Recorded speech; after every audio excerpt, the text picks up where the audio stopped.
A fuga do Chapéu de Palha continua em meio ao caos. Mesmo que eles tenham aliados e esperança, seus inimigos são poderosos e numerosos. Quando todos pensavam que estariam em segurança com os gigantes ao seu lado, um perigo iminente surge e estava pronto para destruir o navio que os transportava. Contudo, da mesma maneira inesperada que o caos os envolveu, uma luz apareceu. Do fundo do mar, quando ninguém mais esperava, um poderoso aliado surge e dessa vez, com certeza, ele vai abalar o campo de batalha. E o capítulo 1119 começa de onde o último parou. Eu nunca vou me cansar de falar essas coisas, porque querendo ou não, essa ideia de continuidade é muito importante no momento em que nós estamos vivendo, onde o Oda está nos revelando muitas informações importantes. O último capítulo já foi a capacidade da Bonnie utilizar a sua Toshi Toshi no Mi para se transformar em Nika, algo que nós também vamos analisar durante esse capítulo, o que muitos ainda continuavam a dizer que era apenas uma transformação meia boca e que não mudava muito os aspectos da história. Mas calma lá, porque antes, logo no nosso primeiro quadro, nós vemos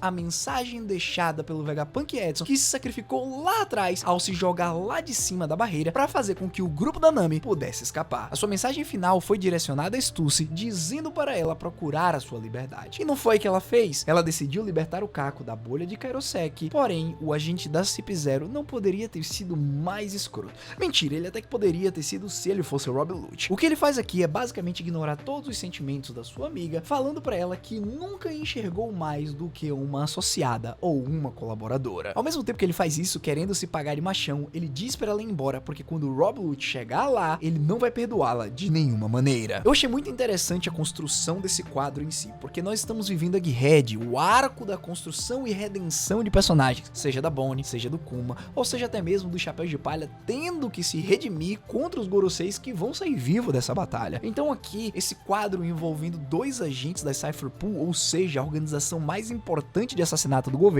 estão discutindo entre si, pois o sentimento que fica é de que ambos sim são amigos, afinal, o One Piece são os amigos que fazemos pelos caminhos. Quando a Stussy iria falar algo, o Kako apenas ela iria embora. Mas preste atenção na sua expressão. Vocês têm certeza que o Girafudo estava falando tudo sério? Claro que não. Ele segurou suas lágrimas até o último segundo, porque se alguém chegasse ali e desse apenas um empurrãozinho, ele iria trair o governo, assim como a Stussy fez. Continuando agora, nós vamos para a cena que foi tão importante na semana passada, no exato momento em que Luffy e Bonnie aparecem, os dois pulando e voando em suas formas Gear 5. Os marinheiros, mais uma vez, os seres mais incompetentes de todo o mundo, estão surpresos ao ver o Chapéu de Palha naquela sua forma e até resolvem comparar com o seu cartaz. Lá, Luffy fala pra Bonnie que é assim que deve ser feito, enquanto os gigantes, por outro lado, ficam gritando por Nika. Durante esse momento de alegria, o Gorosei São Marcos Mars, que está sobrevoando o navio, diz assim: 2 Nikas?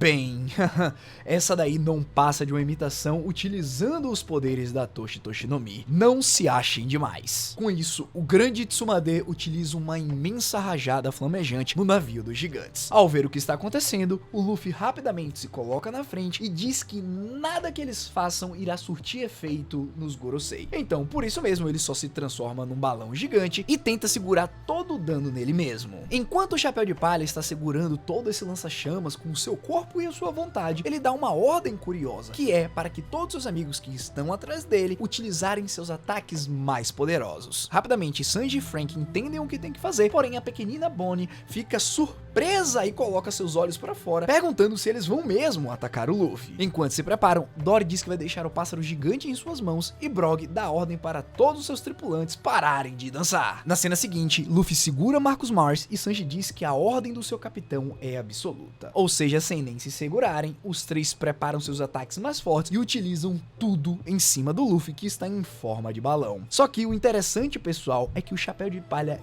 grita de dor, fazendo a Bonnie ficar surpresa. Basicamente, a sua cabecinha de 12 anos de idade imaginou que o Yonkou jamais sentiria dor com seus tripulantes batendo nele. O melhor dessa situação é a expressão que ela faz diante de tudo que tá acontecendo, até porque o Luffy manda todos continuarem e o Sanji e o Frank meio que motivam a criança a dar porrada no capitão. Mais uma vez, ela acha que a tripulação é completamente biruta. Porém, a união faz a força, não é mesmo? Depois de segurar todos os ataques dos seus companheiros, Luffy finalmente consegue libertar o seu balão para frente, fazendo com que o Gorosei seja mandado embora para o outro lado do mundo, imagino eu. Porque na cena seguinte, a única coisa que nós vemos é aquele símbolo de estrelas se desaparecendo no horizonte, da mesma maneira que acontece com a equipe Rocket lá no Pokémon depois de receberem um ataque de alguém poderoso. Agora nós temos algumas coisas para analisar muito importante nesse conjunto de cenas. Primeiro, as expressões e caretas que a Bonnie faz são características de desenho animado, ou seja, do Gear 5. Depois que ela utilizou os seus poderes e até mesmo o Marcos Mais falou que era uma transformação imitada, muitos aqui talvez fiquem em dúvida em saber se realmente ela poderia extrair algum tipo de habilidade. O que pode ter sido provado aqui é que sim, ela consegue extrair os poderes e deixar tudo meio cartoonizado da mesma maneira que o Luffy. Afinal, como eu já mencionei, as suas expressões, os seus olhos saindo do rosto provam isso. Outra explicação para esse fato é que, por ela estar perto do Luffy, todo o ambiente em si ficou cartoonizado. Felizmente para alguns, infelizmente para outros, na nossa próxima cena meio que tem a comprovação de que sim, ela consegue utilizar os poderes de Nika, até porque a habilidade que ela usa é a Giant Nika Punch, ou seja, soco gigante de Nika. Só ficaria mais claro do que isso se ela tivesse chamado de amanhecer, aí sim teria sido interessante. Se o Oda não utilizou essa terminologia, ou foi para dar característica única aos golpes do Luffy no Gear 5, ou porque Bonnie ainda não consegue utilizar esse tipo de habilidade. Mas que ela transformou o seu braço no imenso Gear 3 enquanto ela tá no Gear 5, é verdade. E outra coisa muito importante, pessoal, de a gente mencionar, inclusive sem sair desse tópico do ataque em que os Chapéus de Palha deram no Capitão, é o Haki que a Bonnie possui. Não é à toa que o Luffy fala que doeu sim, porque eles estão utilizando o Haki. Quando nós voltamos para analisar a imagem do Sanji, Frank e da criança, nós vemos que os únicos que estão envolvidos em Busoshoku é o Sanji e a Bonnie. Ou seja, estamos falando aqui de que uma criança, filha do Kuma, consegue utilizar Haki do armamento, enquanto a maior parte do Chapéu de Palha não é capaz desse feito. Mostrando assim que mesmo sendo uma criança, Bonnie é uma verdadeira prodígio, assim como Shanks foi e quando ele estava no bando do Roger, também levantando muito a nossa vontade de querer ver essa pequenina no bando do Chapéu de Palha, não é mesmo? Afinal, é uma criança que pode usar Haki. Estão entendendo isso? O Sop não usa Haki do armamento, Nami também não, Brook não, Robin não e por aí vai. Basicamente ela seria o quinto membro da tripulação com essa capacidade. Depois de terem derrotado o Gorosei, o grupo do Luffy está preparado para ir embora e até mesmo o Chapéu de Palha pergunta para o Sanji aonde está o grupo da Nami. A única coisa que o cozinheiro responde é que eles tinham combinado de se encontrar aqui embaixo, mas todos estão atrasados. Não sei vocês, mas se vocês se lembram, Zoro está ocupado com o Vinatsu Juro, enquanto o grupo da Nami está ocupado com o Saturn. Nesse mesmo momento, Atlas diz que vai checar o que está acontecendo e utiliza sua telepatia para conversar com a Lilith, mencionando que a York pode monitorá-los a partir de agora. Porém, quando ela iria terminar a sua frase, a cena é cortada e nós vemos o Gigante de Ferro mais uma vez lá no fundo do oceano, parado,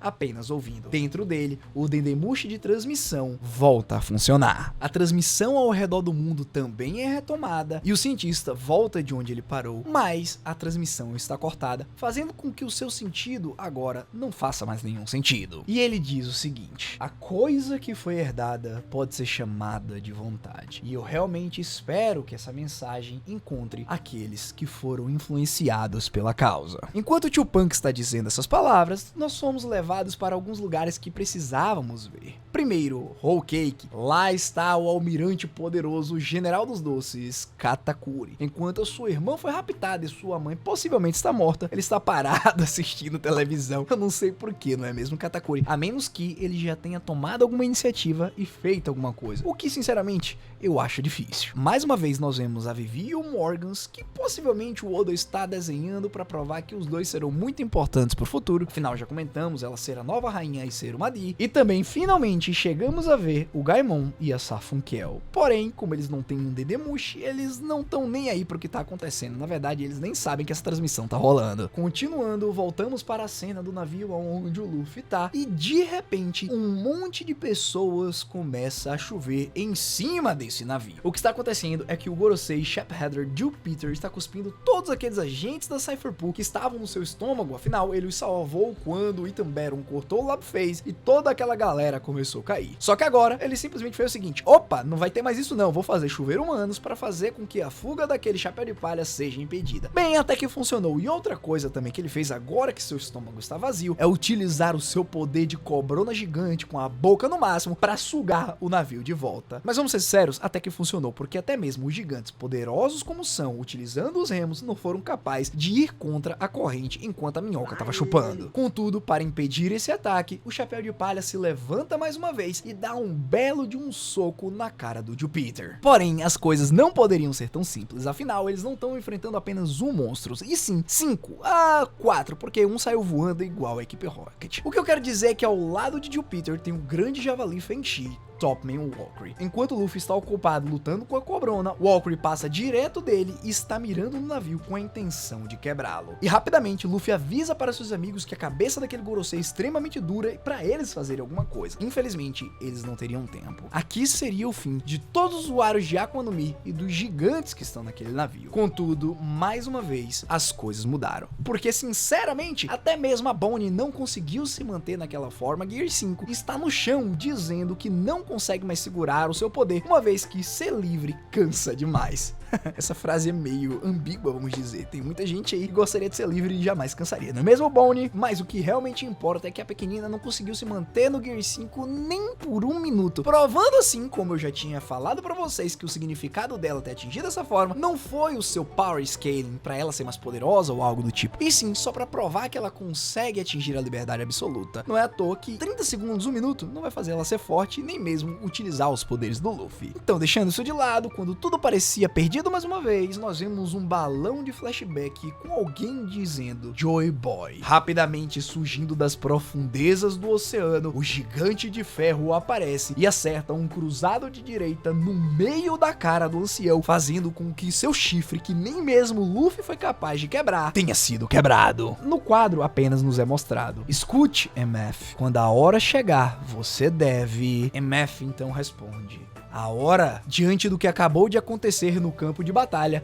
Dory e Brog ficam com os olhos pra fora e Luffy grita desesperado: Robô! Provando assim que aquele aliado que estava adormecido lá desde o início do arco de Egghead, que não fez nada, apareceu pra mostrar o seu verdadeiro poder. Este é o Gigante de Ferro, o robozão MF, o aliado supremo de Joy Boy e a criatura capaz de ferir os Gorosei. Agora, qual a sua origem ou não, é o que nós vamos discutir em seguida nessa teoria que eu preparei bonitinho pra vocês. Porque assim, que cena magnífica é essa de um robô poderoso socando uma criatura que não pode ser ferida? Agora que sabemos o nome dessa criatura tão fantástica, eu resolvi pesquisar um pouco e elaborar uma teoria bem interessante pra vocês. Bora lá! Depois de pesquisar um pouco, eu encontrei um livro chamado Gigante de Ferro, que foi escrito durante a Guerra Fria, onde o medo das pessoas era voltado às armas nucleares, e isso se passava em diversos tipos de mídia. Embora a energia nuclear não seja um tema principal da obra, armas nucleares são disparadas contra o personagem gigante, e em minha pesquisa sobre ele descobri que sua fonte de energia ou é como metal, ou é uma estranha esfera de plasma em seu peito que não é explicada. No entanto, o livro afirma que a origem, o criador e a fonte de energia do robô são desconhecidas. Em One Piece, Vegapunk menciona que a fonte de energia do robozão é uma energia antiga, mas se nós observarmos, ele só reage ao ouvir os tambores da libertação. Eu só mencionei energia nuclear lá no início pela mesma maneira que você também deve estar imaginando agora, ou seja, a Mother Flame. Só que se liga só, a associação entre energia antiga com essas chamas provavelmente é porque ela alimenta a arma ancestral Uranus. Mas também podemos levantar a hipótese a partir do que vimos até aqui, de que os tambores da libertação também são algum tipo de energia antiga, afinal, elas fazem o robô funcionar. Outra coisa interessante é que no livro, os gigantes vêm do espaço. Não sei se estou pronto para dizer que MF é um extraterrestre, mas há um precedente de autômatos sendo feitos na Lua, então talvez seja uma tecnologia similar. Obrigado, Enel, por suas aventuras espaciais. Continuando com a referência do livro, temos que o antagonista final é um dragão anjo que vem do espaço após ouvir os sons da guerra na Terra. Basicamente, ele vem tocar terror porque acha divertido. Estão entendendo a similaridade aqui? Dragão anjo pode ser convertido em dragão celestial, ou seja, teria o Bito. Indo direto para o final, o robozão derrota o dragão em um desafio onde testam a resistência um do outro. outro. O gigante de ferro deita sobre um fogo e fica incandescente, já o dragão deve voar até o sol para conseguir atingir a mesma temperatura. Após algumas rodadas, o dragão se rende porque não consegue suportar o calor. O que é interessante para mim é o simbolismo por trás que associa o sol e o gigante de ferro. Se você parar para pensar, o sol e o gigante derrotaram o vilão juntos. Agora que vocês entenderam toda essa origem do gigante de ferro, eu quero associá-lo ao primeiro Joy Boy. Resumindo a minha teoria, Joy Boy criou o gigante, seja com seus poderes ou algum tipo de tecnologia do reino antigo ou lunar. O gigante é alimentado por uma fonte de energia antiga. Talvez em algum momento tenha sido a Mother Flame, ou talvez sempre tenha sido apenas os tambores da libertação dando-lhe vida. E é por isso que ele estava adormecido até reagir a eles novamente. Oda nos enganou fazendo-nos acreditar que era apenas uma referência ao gigante de ferro, mas a revelação do nome Emeth nos diz tudo. Ele também é um golem criado por Joy Boy para ajudar na libertação ou lutar contra a discriminação. Tanto é que quando ele fala, quando chegar a hora você deve... Aqui, talvez Joy Boy soubesse que sua criação sobreviveria ao teste do tempo